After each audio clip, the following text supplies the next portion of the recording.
శ్రీ గారు. ఇక మనం దీన్ని చూసినట్లయితే మనం ఇప్పుడు ఉన్నటువంటి పోర్ట్ లో దీన్ని లంగర్ పోర్ట్ అని అంటారు. దీనికి సంబంధించినటువంటి దీంట్లో బాజీ అంతేనండి, దీన్ని అనేది బాజీ అని అంటారు. దీన్ని ఎక్కడైతే ఆంధ్రప్రదేశ్ లో ఉన్నటువంటి ఇది ఒక్కటి ఈ భారతదేశంలో నాకు తెలిసి ప్రపంచంలోనే ఇలాంటి పోర్ట్ లేదటండి. ఇలాంటిది ఇక్కడ ఒక్కసాటే ఉంది. ఇది ఇక్కడ ఉన్నటువంటి దీంట్లో మనం చూస్తున్నట్టయితే లారీల్లో వచ్చినటువంటిది మొత్తాన్ని స్టాక్ ని రైస్ ప్రధానంగా ఇక్కడ మొత్తం వెళ్ళేటువంటిది 90% రైసే ఉంటుంది. ఆ రైస్ బ్యాగ్లు దాంట్లోకి వెళతాయి. అది ఒక్కొక్కటి దాదాపు 200 టన్నులో 400 టన్నులో లేదా 800 టన్నులో ఉన్నటువంటి కెపాసిటీ ఉన్నటువంటి వాటిలోకి దాంట్లోకి లోడ్ చేస్తారు. ఇక్కడ ఉన్నటువంటి శ్రామికులు దాదాపు 2-3 వేల మంది దీని మీద పనిచేస్తారు. వాళ్ళందరూ ఆ లోడ్ చేసిన తర్వాత ఇది ఇక్కడ నుంచి 10 కిలోమీటర్ల లోపలికి వెళ్ళిన తర్వాత ఇక్కడ నుంచి 10 కిలోమీటర్స్ 7 to 10 కిలోమీటర్స్ మనం చూడొచ్చు. ఎక్కడో లైట్ కనిపిస్తా ఉంది. 7 to 10 కిలోమీటర్స్ డిస్టెన్స్ లో లోపలికి వెళ్ళిన తర్వాత అక్కడ ఉన్నటువంటి ఏదైతే ఆ వెజిల్స్ ఉన్నటువంటి మోటార్ వెజిల్స్ అంటారు, వాటిలో ఉన్నటువంటి ఆ షిప్స్ లోకి వాళ్ళ దగ్గర ఉన్నటువంటి క్రేన్ల సహాయంతో డైరెక్ట్ గా వాటిలోకి లోడ్ చేసుకుంటారు. ఇది జనరల్ గా జరుగుతున్నటువంటి ప్రాసెస్.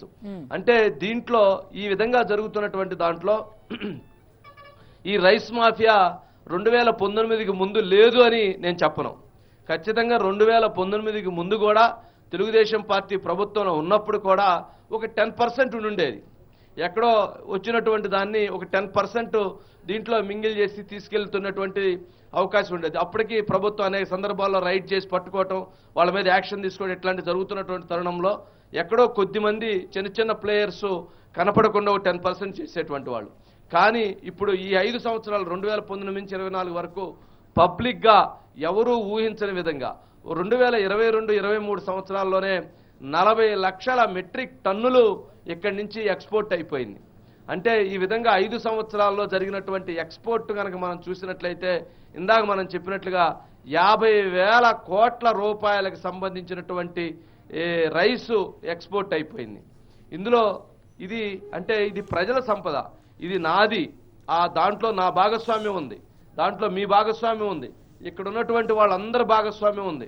ఆంధ్రప్రదేశ్కు చెందినటువంటి 5 కోట్ల మంది ప్రజలకు సంబంధించినటువంటి భాగస్వామ్యం ఆ 50,000 కోట్ల రూపాయల్లో ఉంది. అంటే అది ప్రజల సొమ్ము. ఆ ప్రజల సొమ్ముని ₹1 ఇచ్చినటువంటి బియ్యాన్ని దాన్ని డైవర్ట్ చేసుకొని దాన్ని ₹9 కొని అక్కడి నుంచి ₹22 తీసుకొచ్చి దాన్ని ఇక్కడి నుంచి ఎక్స్పోర్ట్ చేసి ఆఫ్రికా దేశాలకి ₹100 అమ్మినటువంటి ఈ మాఫియా వెనక మనం ఇందాక చెప్పినట్లుగా ఒక పెద్ద నెట్వర్క్, ఒక 15 మంది సభ్యులు దీంట్లో ప్రధానంగా అత్యంత క్రియాశీలకంగా వ్యవహరించారు.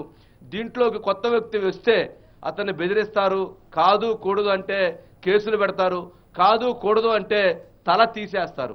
ఆ విధంగా జరిగినటువంటి సందర్భాలు కూడా ఇక్కడ అనేకం ఉన్నాయి. అలాంటివి ఎన్నో జరిగినాయి, ఎన్నో బెదిరింపులు జరిగినాయి. ఆ విధంగా ఈ రైస్ మాఫియా చేసినటువంటి అరాచకాలు చూస్తే ఎక్కడైతే ఈ రైస్కు సంబంధించినటువంటి దాంట్లో ప్రతి నెల అంటే ఎలా మన సొమ్ము బయటకు పోయింది, ప్రతి నెల కేంద్ర రాష్ట్ర ప్రభుత్వాలు 1,450 కోట్ల రూపాయల సబ్సిడీని ప్రతి నెల పేద ప్రజలకి ₹45 బియ్యాన్ని కొని ₹1 ఇస్తున్నారు. ₹45 కొని ₹1 ఇస్తున్నారు. మరి ₹44 మధ్యలో ఉన్నటువంటిది మొత్తం 1,450 కోట్ల రూపాయలు ఈ మొత్తం ప్రభుత్వాలు భరిస్తున్నాయి. ప్రభుత్వాలు భరిస్తడం అంటే ఇదేదో నరేంద్ర మోదీ గారో ఇదేదో చంద్రబాబు నాయుడు గారో జగన్మోహన్ రెడ్డి గారో వాళ్ళ ఇంట్లోంచి తీసుకొచ్చి పెట్టరు.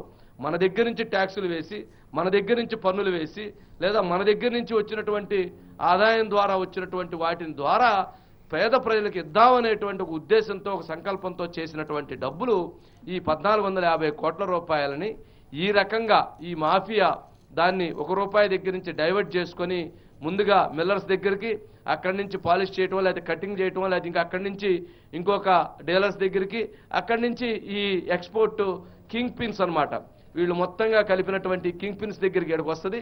ఇక్కడి నుంచి ఎక్స్పోర్ట్ చేసి దీన్ని విదేశాలకు పంపించేటువంటి ఒక పెద్ద నెట్వర్క్ నడిపినటువంటి అంశాలు స్వయంగా నన్ను ఎవరైతే మంత్రి నాదెండ్ల మనోహర్ గారు స్వయంగా ఆయన రెడ్ హ్యాండెడ్గా పట్టుకోవటం, వాటికి సంబంధించిన ఆధారాలన్నీ చూపించటం, వీటిలో జరిగినటువంటి మొత్తంగా ఇప్పుడు బయటకు వచ్చినాయి. ఇదంతా ఏది రైసుకు సంబంధించినటువంటిది మాత్రమే. ఎక్కడైతే కాకినాడ పోర్టు బేసిక్గా జరుగుతున్నటువంటి దాంట్లో డీజిల్ మాఫియా ఉందంటున్నారు, గంజాయి మాఫియా ఉందంటున్నారు, ఇంకా ఇతర డ్రగ్స్ మాఫియా కూడా ఇక్కడి నుంచి నడిచిందంటున్నారు. ఇవన్నీ కాకుండా ఏదైతే ఇక్కడ ఆఫ్రికా దేశాల్లో పండేటువంటి కందిపప్పుని ఇక్కడికి ఎవరైతే ఇందాక మనం చెప్పినట్టుగా ఈ అగర్వాల్ వినోద్ అగర్వాల్ లేదా ఎవరైతే ద్వారంపూడి అనే టీము లేదా వినోద్ అగర్వాల్ కావచ్చు, లేదా ద్వారంపూడి అనే టీం కావచ్చు, లేదా ఇంకొకరుగా XYZ వాళ్ళు డైరెక్ట్గా అక్కడి నుంచి దీన్ని ఇక్కడ అన్లోడ్ చేసుకొని ఇక్కడి నుంచి వాటిని తీసుకెళ్లి ఏదైతే సివిల్ సప్లైస్ డిపార్ట్మెంట్ ద్వారా, అంటే ఇక్కడైతే 140 రూపాయలు 150 రూపాయలు ఉంటుంది పప్పు, కందిపప్పు. అదే కనుక అక్కడి నుంచి వచ్చేప్పటికైతే 80 రూపాయలు 90 రూపాయలు కొంటున్నది. 60 రూపాయల మార్జిన్లో ఆ పప్పును తీసుకొచ్చి దీంట్లో కలిపేసి దీంట్లో సప్లై చేసినటువంటి కూడా ఇటీవల రెడ్ హ్యాండెడ్గా పట్టుకున్నటువంటి సందర్భాలు మనం చూస్తున్నాం. అయితే ఇప్పుడు ఈ మొత్తాన్ని ఎవరైతే నాదెండ్ల మనోహర్ గారు కావచ్చు, ఎవరైతే ఇప్పుడు ఇక్కడ కాకినాడ పార్లమెంటు పరిధి కావచ్చు, లేదా పిఠాపురంలో కావచ్చు డిప్యూటీ సీఎంగా ఉన్నటువంటి పవన్ కళ్యాణ్ గారు కావచ్చు, అదే చీఫ్ మినిస్టర్గా ఉన్నటువంటి నారా చంద్రబాబు నాయుడు గారు కావచ్చు, పర్టికులర్గా ఈ మాఫియాని అరికట్టాలి. ఇది రైతుకి అన్యాయం జరుగుతుంది, పేద ప్రజలకు అన్యాయం జరుగుతుంది. ఎవరైతే దీని ద్వారా లబ్ధి పొందుతున్నటువంటి ఒక మాఫియా అరాచకాలకు రాజ్యం వెళుతుంది. వీళ్ళు వేల కోట్ల రూపాయల ప్రజల సంపదను లూటీ చేస్తున్నారు. కాబట్టి దీన్ని కట్టడి చేసి నిజంగా రైతాంగానికి న్యాయం చేయాలి. ఎవరైతే వినియోగదారుడు, ఎవరైతే కార్డు హోల్డర్స్, ఎవరైతే బెనిఫిట్ పొందేటువంటి కార్డు హోల్డర్లకి న్యాయం జరగాలనేటువంటి ఒక ఉద్దేశంతో, ఒక సంకల్పంతో ఒక ప్రణాళిక రూపొందించుకొని దీన్ని ముందుకు తీసుకెళ్తున్నారు. దీంట్లో మనం మొట్టమొదటిగా మహాన్యూస్ దీన్ని స్టార్ట్ చేసినప్పుడు ఇదేదో చిన్న స్కామే అనుకున్నాము. కానీ దీంట్లోకి వెళుతూ ఉంటే తిమింగళం కంటే కూడా ఇది పెద్దగా కనపడుతూ ఉంది. సముద్రం ఎంత పెద్ద ఎట్నుంచి ఎటు చూసినా కానీ సముద్రానికి అవతల ఒడ్డు కనపడదంటారు. కానీ ఈ రైస్ మాఫియా కావచ్చు, ఈ సివిల్ సప్లైస్ లో జరిగినటువంటి మాఫియాని కనుక చూస్తే సముద్రం ఎంతైతే నీళ్ళుంటుందో అంతటి అవినీతిమయమైనటువంటి పరిస్థితిని మాత్రం ఈ రోజు చూస్తూ ఉన్నాం. నిజంగా బాధేస్తుంది, గుండెలు తరుక్కుపోతూ ఉన్నాయి. ప్రతి దగ్గర అవినీతి. మాజీ మంత్రి కారుమూరి నాగేశ్వరరావు సవాల్ చేసేవారు, రమ్మని, రారా నాయన నువ్వు వచ్చి చెప్పు, ఏంటి ఈ దుర్మార్గం, ఈ అరాచకం, ఈ అవినీతి నీకు సంబంధం ఉందా లేదో చెప్పు, లేకపోతే లేదు అని చెప్పు, ఉంటే ఇదిగో వీళ్ళందరూ ఇలా ఉందని చెప్పు, లేకపోతే వీళ్ళందరూ తప్పు చేశారని చెప్పని మీ ఆధ్వర్యంలో మీ 5 సంవత్సరాల టైంలో రైస్ ఎక్స్పోర్ట్ 50,000 కోట్ల రూపాయల పైన ఏదైతే రేషన్ బియ్యం కావచ్చు, ఇతర బియ్యాలు కావచ్చు వెళ్ళినాయి అనేటువంటి దాన్ని మీరు పర్టికులర్గా చూపించండి, చెప్పండి, లేదా మాతో పాటు కలిసి రండి, మనతో పాటు కలిసి పోరాడదాం రమ్మన్నా కానీ ఆయన రానటువంటి పరిస్థితి. అంతటి అవినీతి అరాచకాలకి మరి వాళ్ళందరూ ఆజ్యం పోశారు.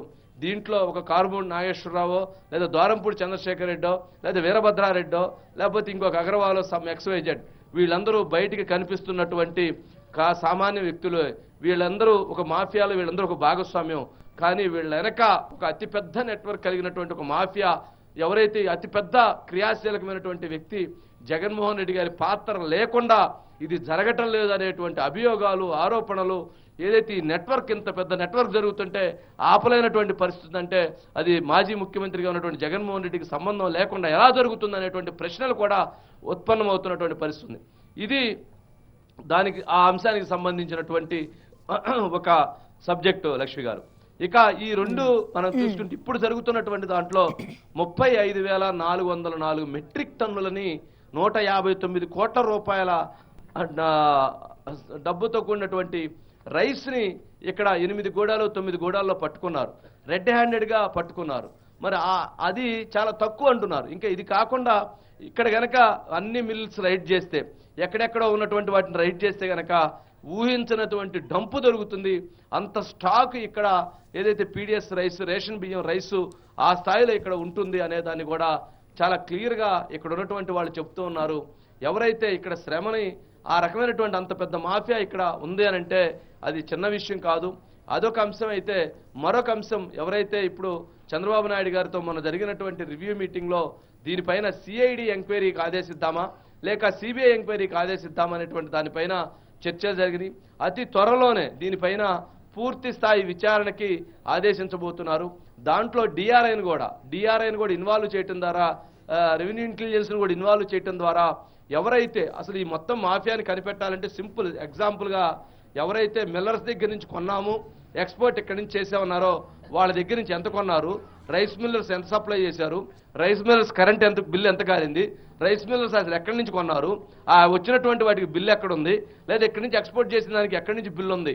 ఈ సింపుల్గా ఈ 4 గనక కౌంట్ చేయగలిగితే, తీయగలిగితే ఎవరు ఎక్కడ నడిపారు, ఎవరు ఎక్కడ మాఫియా చేశారనేది రెడ్ హ్యాండెడ్గా దొరికిపోయేటువంటి ప్రమాదం పరిస్థితుంది. అటువంటి వాళ్ళందరినీ కూడా ఇందాక మనం చెప్తూ కొంతమంది నేతలు మాట్లాడుతూ చెప్పారు, ఈ మాఫియాని గనక ఆపకపోతే ఇది మొత్తం కాకినాడని కబలించేస్తుంది, తూర్పుగోదావరి జిల్లాని కబలించేస్తుంది. అంటే ఇది పైకి కనపడుతుంది, ఏదో ఎక్స్పోర్ట్ అవుతుంది, ఏదో జరుగుతుంది కాదు. ఈ మాఫియా ఈ డబ్బులు సంపాదించి రాజకీయంగా కావచ్చు, లేదా ఇతర మార్గాల్లో కావచ్చు, ప్రజలను భయపెడుతున్నారు, ప్రజలని భయభ్రాంతులకు గురి చేస్తున్నారు అనేటువంటిది కూడా స్పష్టంగా అనేక ఉదాహరణలతో కూడా చెప్పినటువంటి పరిస్థితిని మనం చూసాం లక్ష్మి గారు. అంటే ఇందాక మంత్రి గారు మనోహర్ గారు కూడా చాలా క్లియర్గా దీనికి సంబంధించి సిఐడి విచారణకు ఆదేశించబోతున్నామని ఏదైతే చెప్పారో అది ఎంత త్వరగా విచారణకు ఆదేశిస్తే అంత త్వరగా ఈ మాఫియాని కట్టడి చేస్తే అంతవరకు ఇది ఆగగలుగుతుంది. ఇప్పటికే మనకు అందుతున్నటువంటి ప్రాథమికమైనటువంటి సమాచారం ప్రకారంగా ఇక్కడి నుంచి రైస్ని తక్షణం తరలించబోతున్నారు. ఇక్కడి నుంచి రైస్ని ఎక్కడైతే చెన్నైలో ఉన్నటువంటి బార్డర్స్లో ఉన్నటువంటి గోడౌన్స్కి తరలించినట్లయితే అక్కడి నుంచి చెన్నై పోర్టు ద్వారా ఎక్స్పోర్ట్ చేద్దాము, ఇక్కడ ఆపివేస్తున్నారు కాబట్టి ఇక్కడి నుంచి ఇమ్మీడియట్లీగా పంపిద్దామనే దానికి ప్రణాళికలు రూపొందించుకున్నారు. ఇటు సివిల్ సప్లైస్ మంత్రిగా ఉన్నటువంటి నాదెండ్ల మనోహర్ గారు కావచ్చు, లేదా రవాణా శాఖ మంత్రిగా ఉన్నటువంటి రాంప్రసాద్ రెడ్డి గారు కావచ్చు, ఇమీడియట్లీగా చెక్ పోస్టులను అలర్ట్ చేయండి, చెక్ పోస్టులు మొత్తాన్ని హై అలర్ట్ పెట్టండి. ఎక్కడి నుంచి అయితే వెళుతున్నాయో ఆ బియ్యం ఎవరయ్యి వాటికి సంబంధించిన ఆధారాలు ఉంటేనే వాటిని పంపించే విధంగా ఒక యాక్షన్ ప్లాన్ రెడీ చేస్తే చాలా బాగుంటుంది అనేటువంటిది కూడా వ్యక్తం అవుతూ ఉంది లక్ష్మి గారు.